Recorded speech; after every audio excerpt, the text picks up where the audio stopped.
remember. What else did we put on our shopping list? Oh, what a mouth-watering smell. Paimon would know the aroma of biryani anywhere. Let's go get some. We can still add it to the list. Well, if it isn't the Traveler and Paimon. Wasn't expecting to see you here. Hello there. Oh, it's been quite a while. Huh. So you two are still hanging out together. Dia, didn't you say last time that you were gonna head back to the desert? I said I was going to resign from being her bodyguard, not that our friendship was over. We're still the best of friends. The Homayanis also still post jobs from time to time. Their pay is always generous, so me and the other mercs never pass them up. I told Dia to just stay at our place when she took one of those jobs a few days ago. My parents were delighted. They even said that it always felt like we were missing someone whenever Dia wasn't around. That sounds like something they would say, all right. They're always so welcoming. Anyway, the job is already taken care of, so I was gonna head back to the brigade as soon as I finished a little shopping. But the master kept insisting, and I ended up staying for another day. You can stay for as many days as you want, Dia. Father hasn't even gotten around to treating you to his best dishes yet. You know I'm not the kind of person to stay put in one place like that, my lady. Don't worry, though. There'll always be next time. But she said they'll treat you to the best dishes! Paimon can't believe you can still refuse that! But wait. Didn't you say last time that you would take me on a trip to the desert? Why don't you just take me with you today, when you leave? There are so many places I still haven't visited yet.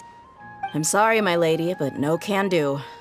There's still a few things I need to take care of back at the brigade. Besides, the desert hasn't exactly been the most peaceful place lately. Oh, come on. Not this again. That's also what you said last time and the time before that. I know, I'm sorry. Just give me some more time, and I promise I'll plan the best trip ever for you. All right, fine. To be perfectly honest, it's not that I wanted to go, it's more like I feel like something is off about you lately.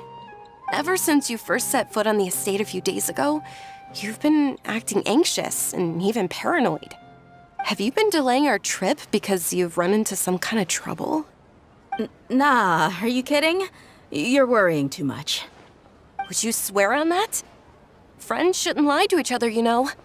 I wouldn't pry any further if you're willing to swear on what you just said.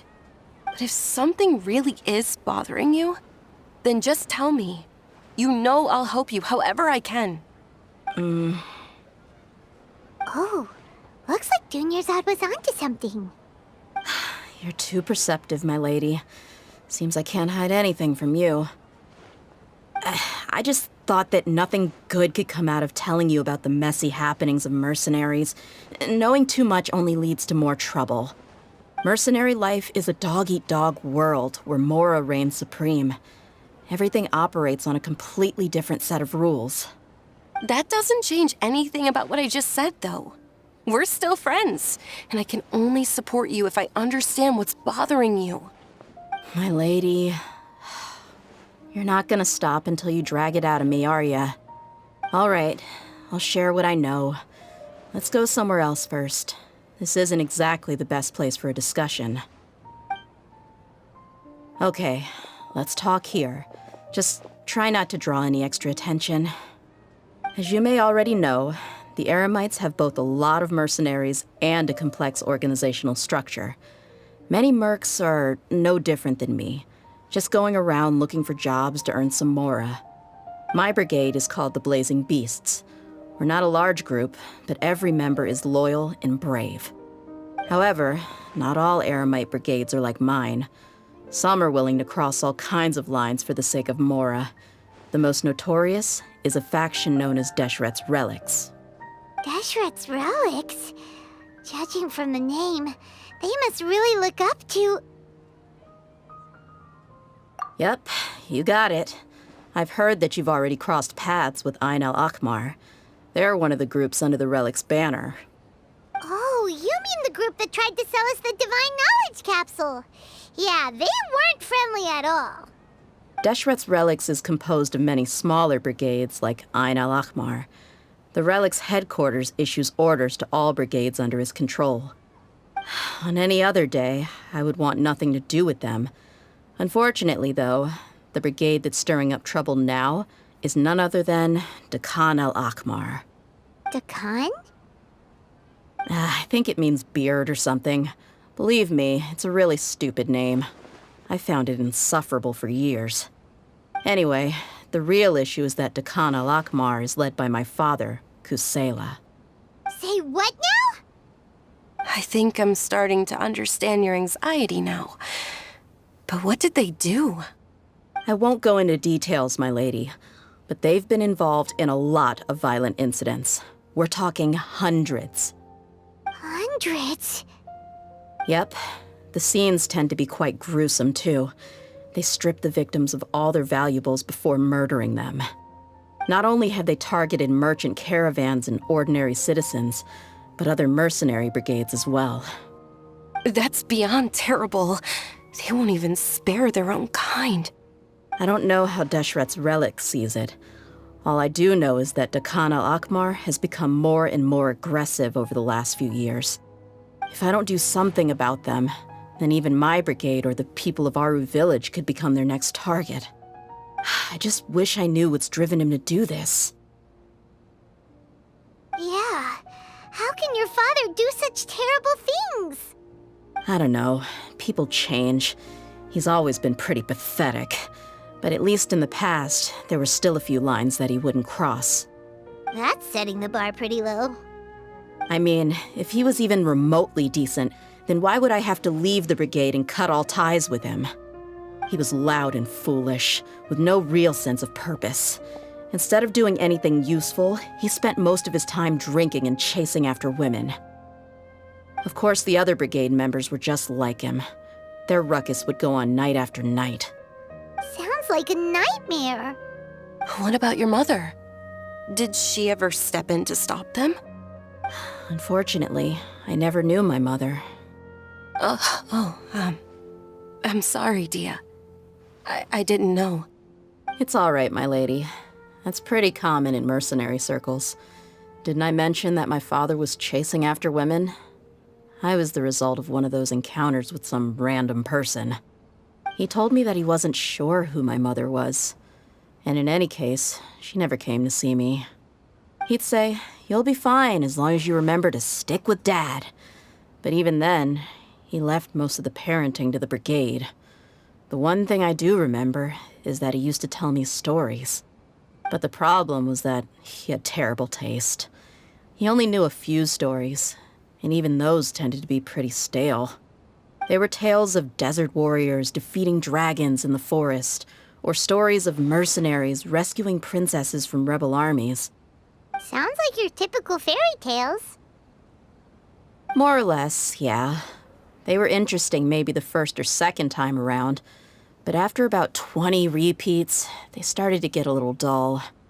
He seemed to think those stories were the best things ever, though. He was so into them that he'd call the whole brigade over and make them perform the whole thing as a play. Even the toys he gave me would all be story props. I'd get helmets, shields, and toy swords. It was only much later when I realized that the shows were more for him than they ever were for me. What an interesting guy. Yeah, I've always found him pretty childish, but that was something I could just shrug off. I had no reason to despise him. Until I grew up and learned the true face of Deshret's Relics for myself. Looting, blackmail, violence, and fraud. They not only accepted such heinous acts, they would even openly boast about them. No one in the brigade was any kind of hero. Instead, my father and his cronies were more like the bad guys that needed to be taken down. Did they really think that as long as they didn't do any of that stuff right in front of me, I would never know? I think I can understand your feelings. The difference between perception and reality must have hit hard. Yeah, but don't worry, my lady. It's all water under the bridge to me now. I had a huge argument with my father and left that place behind for good. I'm not investigating them due to any bitter feelings I still have towards my father. I just want to protect those that are close to me.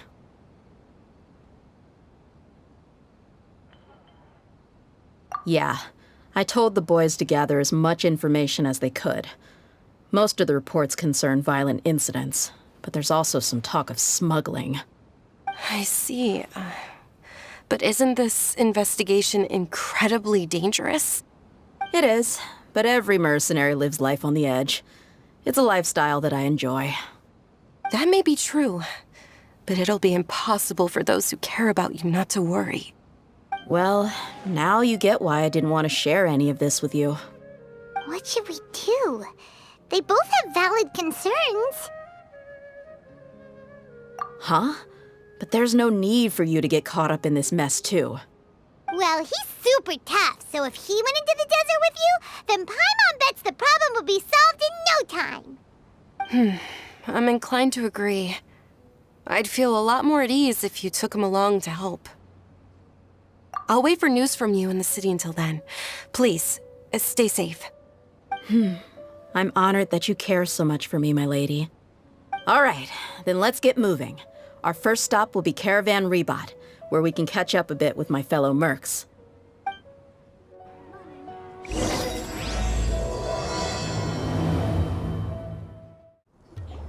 Hey, Dia, you're back. Are these two friends of yours?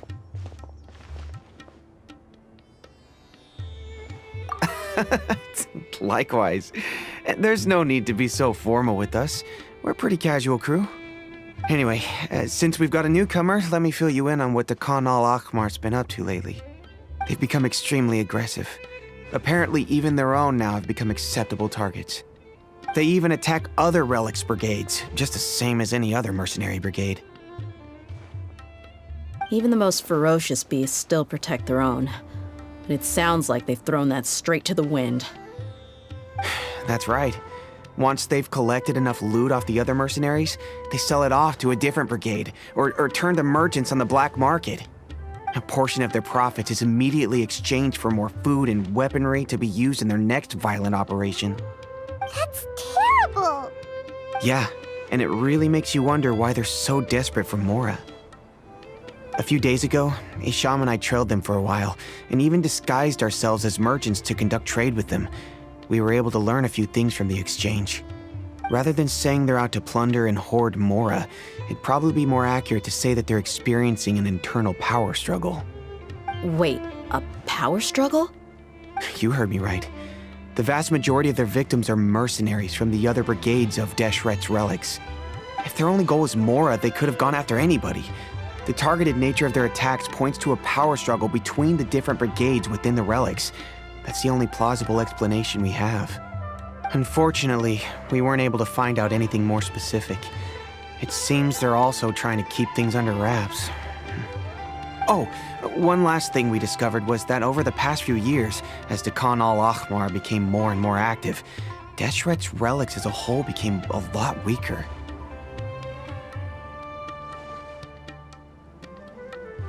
It sounds mighty strange to me, too. Harun, you can leave the rest of the investigation to us. Gotta say, though, I didn't expect you to go on a whole undercover mission during the few days I was gone. Sounds like you were really putting your necks on the line, no? Nah, it was nothing. We're just as concerned about the situation as you are. The Khan al-Ahmar is your father's crew, after all. What he said. Besides, Dia, haven't you done more dangerous things than all of us combined? What we did is nothing compared to your experiences. Yeah. And while they went to talk with Khan al-Ahmar, I took a look at the last camp they attacked. Any survivors of the attack were already long gone. There was nothing of value left in the camp. Ah, Hisham and Khalaf. You're here too. We rushed over as soon as we saw you come into Caravan Rebot. Although this new friend of yours looks a little green behind the ears, I'm sensing a special vibe from him. Now that we know you'll have a capable partner with you, we can also rest easy. Hey, what about Paimon? Feel anything special? Oh, you're also planning to tag along with them? Of course! Paimon is the traveler's most important guide. Wherever he goes, Paimon will follow. Oh, In that case, then you'd better take care of her too, Dia. Don't underestimate Paimon! Don't worry about her. She may look tiny and helpless, but she's been through just as many battles as the Traveler here. Even if she had only survived on sheer luck, then that alone would still make her quite formidable. I had no idea. I guess I shouldn't judge by appearances. Oh, one other thing, Dia. When you're free, why don't you update the deputy about your upcoming schedule? We held another recruitment event a few days ago, but everyone only came to see the Flame Main. You weren't around at the time, so people were pretty disappointed to only find our crew of rough, unkempt guys. The deputy put a lot of effort into the event, but it was basically for nothing. Only a few people chose to stay, and that really got to him. Sorry to hear that. I'll be sure to bring him some great liquor next time. I left in a hurry and I couldn't make it back in time for the event. Gotta admit, I can understand their disappointment, though. You're our brigade's main selling point, after all. Now, if only the deputy could figure out a way to bring a few more smoking hot members into our ranks. Keep dreaming. Remember the last time I invited a couple gals into the brigade? You all just froze up with your mouths gaping like a bunch of scarecrows. The awkward silence and weird expressions left quite the impression on them. They were originally interested in joining us, but after that, they both told me they were too uncomfortable to stick around. Hey, didn't we agree to never bring that up again? Huh? Wait, are you serious? Why have I never heard about this? I don't think you were part of the brigade yet. Are you kidding me? I missed a once-in-a-lifetime moment like that and you weren't even gonna tell me? All right. We can tell you about it later. Now's not the time. Hey, don't you try to change the subject. You and Hisham get your butts over here and tell me everything right now. Are they always like this? More or less. There aren't many rules or graces when it comes to mercenaries. We're used to just speaking our minds. If someone starts getting under your skin, you just yell right back at them. And if that doesn't put an end to it, then you just challenge them to a fight. But we also don't tend to take many things too seriously. Being direct and getting it all out of your system as soon as things come up is better than keeping everything bottled up, never talking about it. That's also why I never spare their feelings when I talk to them. If I want to laugh, I'll laugh. If I'm angry, then I'll unload on them. It's hard to stop once you get used to it. Though, I can never do that when I'm with the Homayanis. Hey, knuckleheads! Can you at least tell me the rest of the intel before you go back to your bickering? Yeah, you hear her, Holloff? Told you we gotta focus on the investigation first. I drew up a map. Right here is the spot. There you'll find the merchant caravan responsible for getting rid of Dakan al-Akhmar's looted goods. All you gotta do is wait and ambush them in the evening. They'll have no idea what hit them.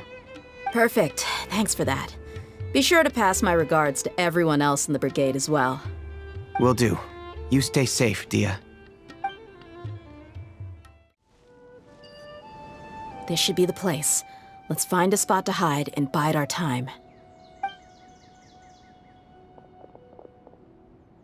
It's gonna come down to a fight one way or another, so let's all be careful. No need to worry. He knows his way around a fight. I'm not worried about that. What I meant is that we probably shouldn't go too hard on the enemy. After all, we still need to get information out of them.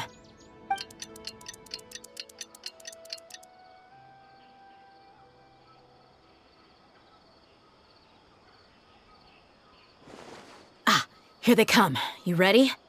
Let's not give them a chance to react and end this quickly.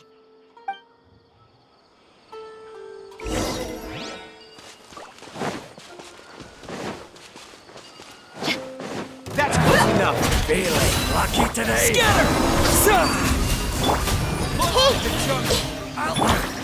You want this one? By royal decree.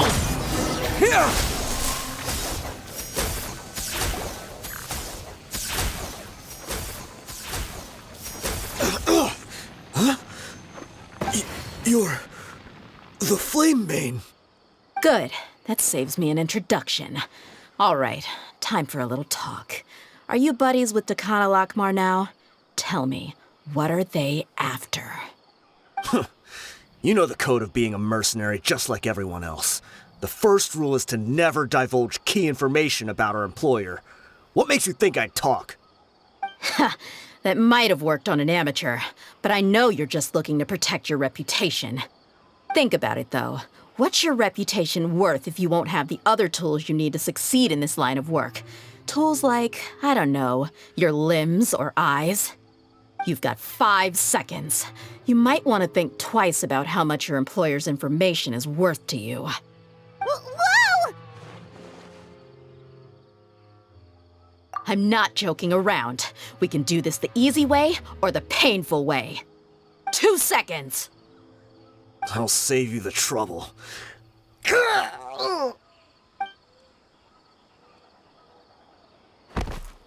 Huh?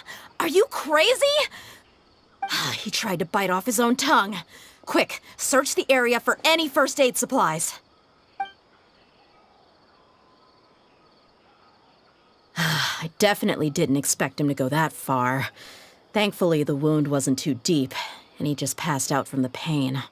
But why would he be so extreme? I just wanted to test his mettle. You can get a lot of mercenaries to talk just by threatening them. I didn't expect him to be willing to go through so much pain just to deny us some intel. Well, he's out cold for now. We could wait for him to wake up, but maybe it's not a good idea to interrogate him any further. What should we do? Yeah, don't worry about it. It'll be a waste of time to interrogate him again after that. He might just hurt himself again if we start asking. There are lots of goods around here. Let's search the area. Maybe we'll be able to find something. I'm really sorry.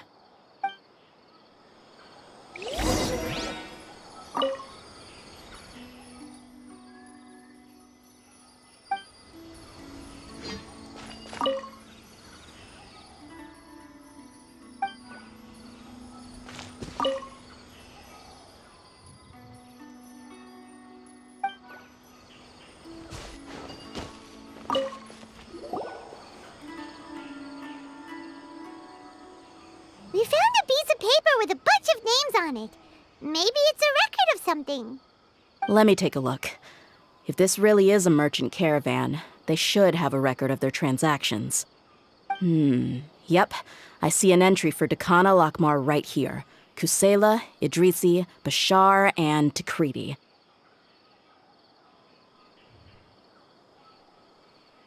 All familiar names. Dakana Lakmar has been trading for a hefty supply of food, weapons, and medicine. It seems that in the past, they used to receive some canned knowledge as well. This caravan is just one link in their logistics chain. Once in the rainforest, the caravan will exchange the looted goods for Mora, and the funds will then be passed to a specific person. That person will then pack the caravan full of necessary goods, which will then be brought right back to Dakana Lakmar. Wait, why is there no Mora value recorded for the final transaction? No value?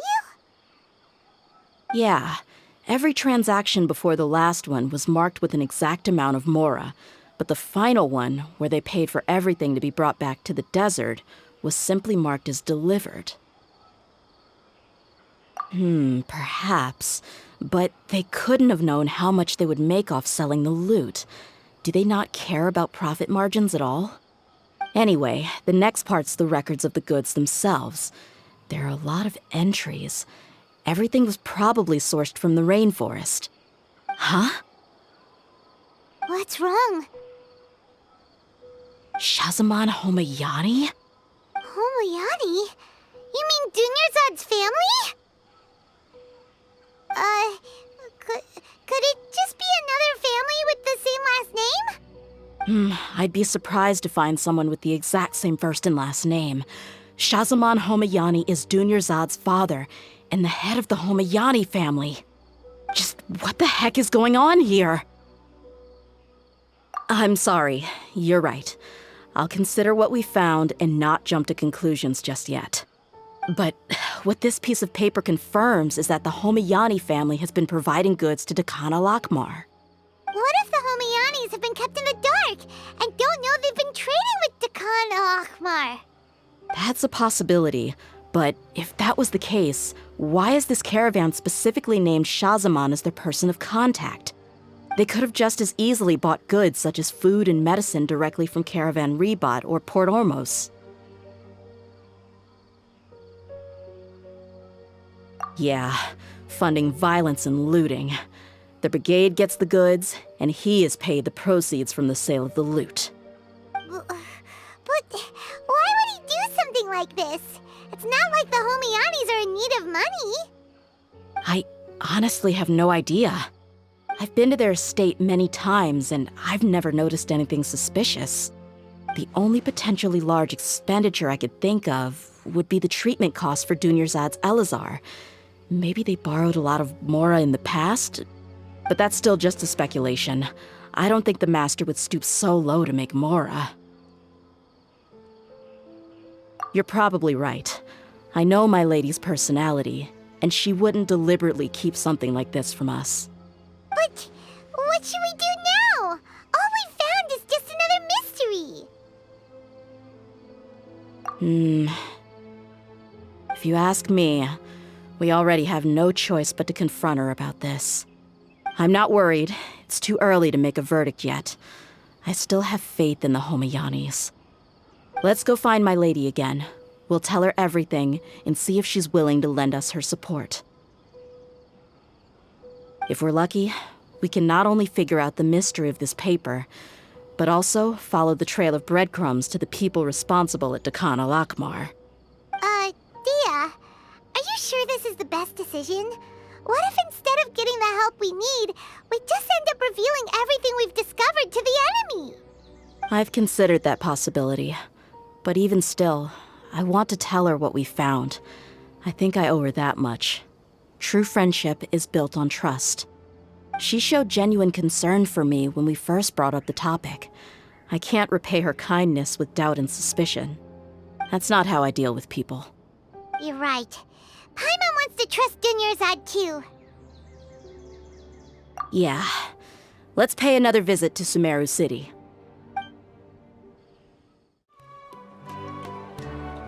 We're back, my lady. Oh, you're back a lot sooner than I expected. You mustn't have run into any trouble then. Well, how did it go? What did you come up with? Actually, we're still investigating. It's just that we've discovered something strange. I see. The clues you found have led you back here, in the city? Something like that. Yeah. You all look a little dispirited. Whatever you found must not have been very encouraging after all. Why don't you discuss it with me? Maybe I'll be able to say something to cheer you up? It's okay, my lady. It's not so much about me being upset with my father or anything like that. How should I put this? So something is wrong. Even the Traveler and Paimon have been uncharacteristically quiet. On any other day, Paimon would have already waved to me with a smile and shouted, "Dunyarzad, we're back!" So tell me, what happened? Well? My lady, please prepare yourself for what we're going to tell you next. It concerns the Master. The Master? You mean my father? Okay, I understand. Don't worry about me. I'll listen as attentively as I can.